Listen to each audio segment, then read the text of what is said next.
ছিল তো অনেকেই, হাসতো, বলতো পাশে আছে, সব সময় থাকবে, এমন প্রতিশ্রুতি দিত। কিন্তু আজ আমি একা।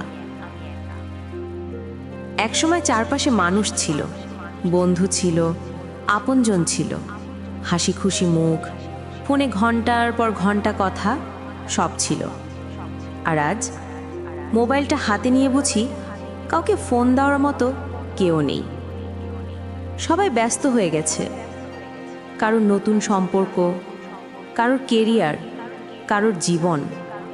আর আমি তাদের ব্যস্ততার ফাঁকে ধীরে ধীরে অচেনা হয়ে গেছি।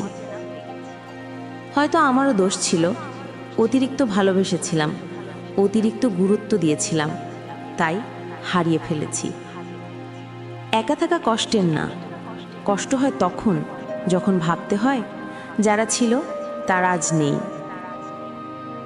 একদিন যারা বলেছিল তুই ছাড়া চলতে পারবো না, তাদের চোখে আজ আমি নেই।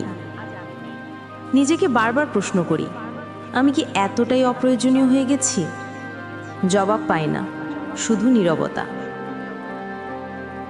একা থাকতে শিখে গেছি, নিজের সাথে কথা বলা শিখে গেছি, অনমনে গান শোনা, বই পড়া, আর একটা চা নিয়ে বারান্দায় বসে থাকা, এটাই এখন আমার শান্তি।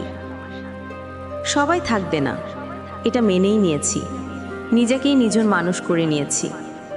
আজ যারা নেই তাদের জন্য মন কাঁদে না আর, কারণ যারা সত্যিকারের আপন তারা কখনো দূরে যায় না।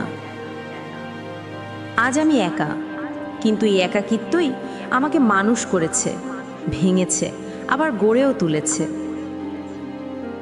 ছিল তো অনেকেই, কিন্তু আজ আমি একা, আর তাতেই শান্তি আছে। কারণ এখন আমি আর কারোর জন্য বদলাই না, শুধু নিজের জন্য বাঁচি।